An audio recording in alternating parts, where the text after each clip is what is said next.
Bu, Modern Mitos kanalının ilk bölümü. Burada yalnızca antik çağlardan kalan hikayeleri anlatmayacağız. O hikayelerin içindeki özü, bugünün sorularıyla yeniden düşüneceğiz. Çünkü mitler sadece geçmişin değil, insan zihninin derinliklerine kazınmış evrensel gerçeklerin taşıyıcısıdır.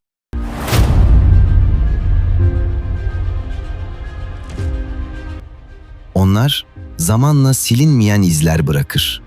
Bir toplumun değil, bir türün hafızasıdırlar.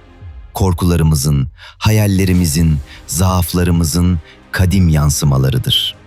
Mitler, insana dair her şeyin en yalın ama en güçlü halidir. Ve bugün o yansımaların içinde en ışıltılı olanına bakacağız. Prometheus'a. Tanrıların sessizliğine karşı insanın sesi olan, bilginin yasaklandığı bir düzende ateşi çalıp yeryüzüne indiren bir figüre. Ama onu yalnızca bir hikaye kahramanı gibi görmek hata olur. Prometheus bir kararın simgesidir. Bilinçle cehalet arasında kalmış her varlık bir gün onun yolundan geçer. Prometheus, kudreti değil, bilgeliği seçmiş bir tanrıydı. Güç uğruna değil, bilinç uğruna baş kaldırdı. Tanrılara değil, insana sadıktı. Çünkü insan onun gözünde aciz bir yaratık değil, potansiyeli olan bir ateşti. Ve işte bu sadakat onu ölümsüz zincirlere mahkum etti. Ateş, sadece ısı değil, sadece ışık değil, ateş bilinçtir, düşünmenin bedelidir ve bilinç ceza ile başlar. O yüzden bugün sana bir tanrıdan bahsedeceğim. Ama öyle Olimpos'un gösterişli tanrılarından değil, kibirle hükmedenlerden değil, kendi tahtını terk eden, tanrılara karşı gelen ve insan için acıya razı olan bir tanrıdan, Prometheus'tan. Prometheus'un çaldığı şey sadece alev değildi. Bu hikayeyi bir kıvılcıma, bir ışık topuna, bir odun tutuşturmaya indirgersek çok şeyi kaybederiz.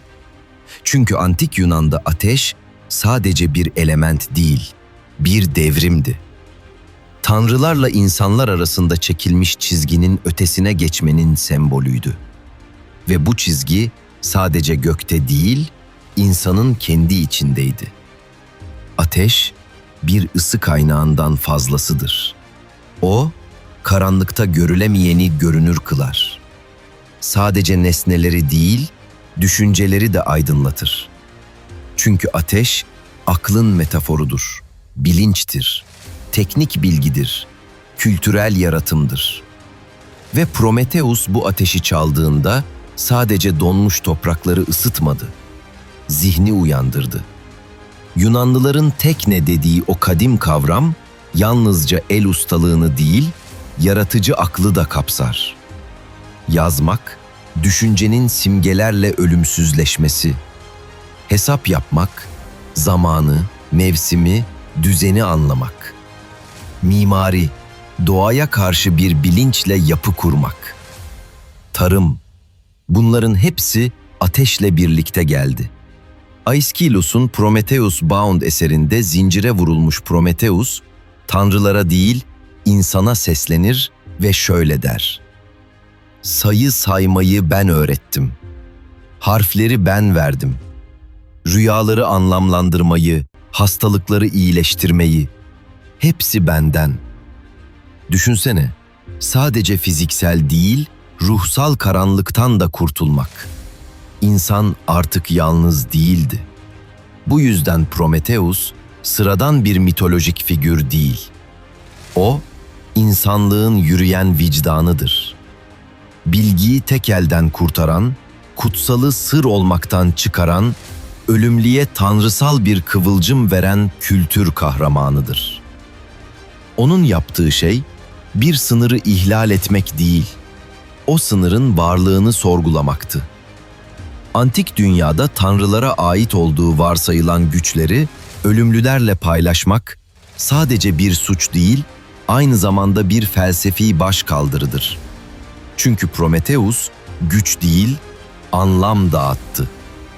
Ama bu armağan aynı zamanda bir lanet olabilir miydi? Çünkü bilgi her zaman özgürlük getirmez. Bazen zincirleri de beraberinde getirir. Bilmek artık geri dönemeyeceğin bir eşiği geçmektir. Bilgiyi alan kişi artık aynı kişi değildir. Bu yüzden Prometheus'un cezası sadece tanrılardan değil, bilgiden de gelmiş olabilir. Çünkü ışık artınca gölgeler de uzar ve o gölgeler bazen içimizdedir. Peki sence bu bilgiyi taşımak insanın başına bela mı olurdu, yoksa onu tanrılara mı yaklaştırırdı? Ya da daha da ileri gidelim. Belki de insan zaten tanrılaşmanın sınırına geldi. Peki bunun bedelini ödemeye hazır mıyız? Prometheus yakalandı. Tanrıların gözünde artık bir hain ama insanlığın gözünde bir kurtarıcıydı. Zeus bu ihaneti affetmedi. Çünkü Prometheus yalnızca ateşi çalmamıştı. Tanrıların mutlak otoritesini sorgulamıştı ve bu bir tanrı için affedilemezdi. Cezası ölüm bile olamazdı. Çünkü ölüm bitiştir. Prometheus içinse sonsuzluk gerekiyordu. Kafkas Dağı'nın zirvesine zincirlendi. Dağın yüksekliği tanrılarla insanlar arasında bir sınır gibiydi. Yukarıda tanrılar hüküm sürerken Prometheus o sınırda asılı kaldı. Geceleri dondurucu soğuk, gündüzleri kavurucu güneş altında. Hiçbir yöne kaçamadan, hiçbir yöne bakamadan, hareketsiz, kıpırtısız, yalnız. Ve her gün tanrıların gönderdiği bir kartal, Zeus'un iradesinin kanatlı bedeni, onun karaciğerini parçaladı. Karaciğer, antik dünyada duyguların ve iradenin merkezi sayılırdı. Yani Prometheus'un acısı sadece fiziksel değil, duygusaldı. Her gece karaciğeri yeniden oluştu. Her sabah aynı acıyla yeniden başladı. Sonsuz bir döngü, sonsuz bir ceza, sonsuz bir yalnızlık. Aiskailos'un Prometheus Bound oyununda bu an şöyle anlatılır. Çektiğim acıyı görüyorsun, zincirlerimi, ölümlülere iyilik ettim diye bu kaderi giydim. İşte bu noktada Prometheus artık bir mit olmaktan çıkar, evrensel bir sembole dönüşür. Çünkü bu zincir sadece onun bedeni değil, aynı zamanda onun bilinciydi. Prometheus, tanrılara karşı gelmenin cezasını yalnızca fiziksel olarak değil, metafiziksel olarak da yaşadı. Bilgiyi yasaktan söküp almak bedelsiz olmazdı. Nietzsche'ye göre Prometheus, bilincin trajedisidir. Bilmek, görmeye zorlar. Görmek, susamamaya. Ve bu zincir, işte o susamayan bilincin zinciridir. Bilgi masum değildir. Her öğrenilen şey, seni önce özgürleştirir, sonra yalnızlaştırır. Freud'a göre bastırılan dürtüler günaha dönüşür. Jung'a göre bu mit, bireyin kendi gölgesiyle yüzleşmesidir. Ve gölgeyle yüzleşmek kolay değildir. Prometheus, yalnızca zincire vurulmuş bir beden değil, zincire vurulmuş bir bilinçtir. Bir isyandır ama aynı zamanda bir yükümlülüktür. Onu kahraman yapan şey güç değil, acıya gönüllü oluşudur.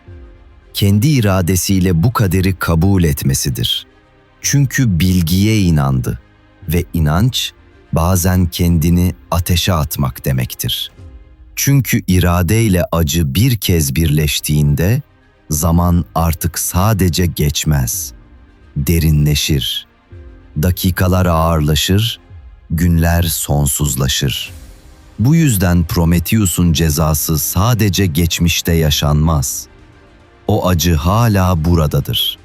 Her düşünmeye cesaret edenin yüreğinde. Peki bu acı neden hiç bitmiyor? Neden insan aynı Prometheus gibi sürekli tekrar tekrar cezalandırılıyor gibi hissediyor? Belki de çünkü biz hala o ateşi taşıyoruz. Ve taşıdığımız her ışık bir bedel istiyor. Prometheus sadece bir mit değil. O aynı zamanda zihnimizin içinde yankılanan bir figür. Bir düşünce gölgesi. Bastırılmış olanın, yasaklanmış olanın ama aynı zamanda vazgeçilemeyenin sembolü. Onu sadece geçmişte kalmış bir öykü gibi görürsek, kendi içimizdeki Prometheus'u da kaçırırız. Çünkü her insan yaşamı boyunca bir kez olsun ateşi çalmak ister. Ve bu ateş sadece aydınlatmakla kalmaz, yakar da. Freud'a göre her büyük mit bastırılmış bir dürtünün dışa vurumudur. Oidipus'ta bu yasaklanmış arzuysa, Prometheus'ta bilme ve yaratma dürtüsüdür. Ateşi çalmak, insan zihninin karanlık bölgelerine, yasaklı bilinçaltına girmektir. Tanrıların bilgisine yaklaşmak, adeta yasak meyveyi yemektir. Cennetle cehennem arasındaki o çizgiyi ihlal etmektir. Ve işte bu yüzden ceza kaçınılmazdır. Çünkü bastırılan her bilgi bir gün patlar ve bastırıldıkça daha da tehlikeli hale gelir. Bilmek masum değildir. Jung'a göre ise Prometheus, insan ruhunun bireyleşme sürecini temsil eder. Yani kişinin maskelerini düşürüp kendi öz benliğiyle yüzleşmesini. Bu kolay bir süreç değildir. Gölgelerle karşılaşmayı, içindeki tanrılara baş kaldırmayı, kendi karanlığından geçmeyi gerektirir. Ve Prometheus, bu karanlıkta yanımızda taşıdığımız bir arketiptir. O, kültür kahramanıdır ama aynı zamanda içsel devrimcidir. Sessizliği bozan sestir. Ateş, burada yalnızca fiziksel bir güç değil, ruhun içindeki ışık, bilincin kıvılcımıdır. Anima ve animusun uyanışı, ruhla bedenin ayrımı, gölgenin sahneye çıkışı. Tüm bu süreçlerde Prometheus yanımızdadır. On ateşiyle yürürüz. Ama ne zaman ki birey ışığı arar, karanlık da peşinden gelir. Çünkü her aydınlanmanın bir bedeli vardır. Her içgörü biraz yalnızlık getirir. Her fark ediş bir önceki bilinç halini öldürür. Ve belki de Prometheus bu yüzden zincire vurulmuştur. Sadece tanrılardan bilgi çaldığı için değil, o bilgiyi taşıyabilecek gücü henüz olmayan insanlara sunma sorumluluğunu yüklendiği için. Ve belki de bugün o zinciri hala biz taşıyoruz. Her yeni düşüncede, her yeni gerçekte, her yeni farkındalıkta zincirin sesi biraz daha duyuluyor. Çünkü her sorunun cevabı yeni bir soru doğuruyor ve insan zihni o sorulardan asla kaçamıyor. Peki insan bu ateşi taşıyabilecek kadar güçlü müdür? Yoksa hala cezaya mahkum mudur? Prometheus zincirlerini binlerce yıl önce kırmış olabilir. Ama onun hikayesi hala bitmedi. Belki de asıl şimdi başlıyor. Çünkü bugün Prometheus biziz. Her yazılan algoritmada, her fırlatılan roketin ateşinde, her bilimsel keşfin kıvılcımında ondan bir iz var.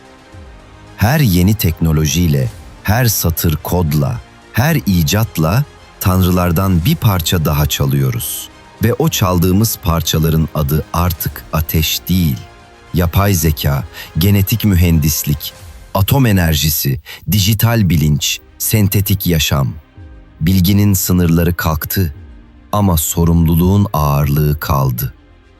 Mary Shelley, Frankenstein romanına boşuna modern Prometheus adını vermedi.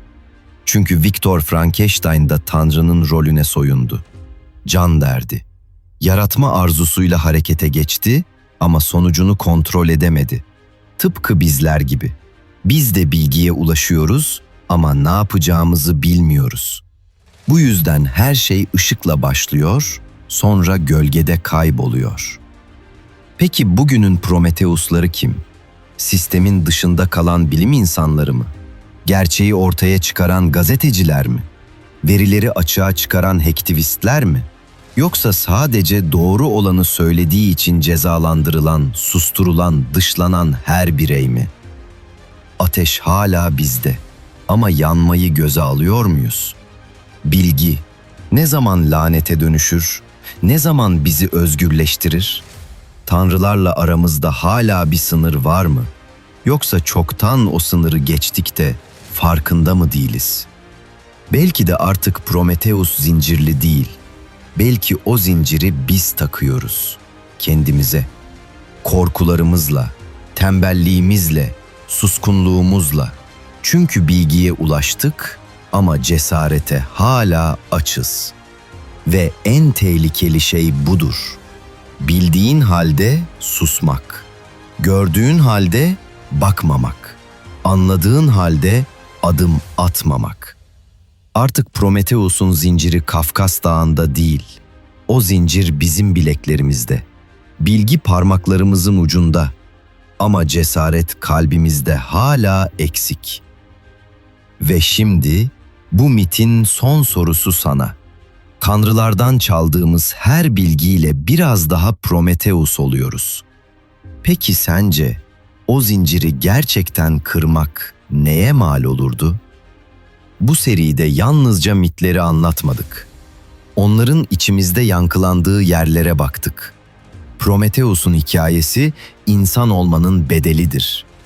Ve belki de tüm mitler arasında bizim çağımıza en çok benzeyeni, çünkü bilgi çağındayız. Ama Prometheus'un sorusu hala geçerli. Bu ateşi taşıyabilecek kadar güçlü müsün? Abone ol. Çünkü her mit sana seni anlatır. Ve bir sonraki bölümde bir başka kadim efsanenin kalbine ineceğiz. Görüşmek üzere.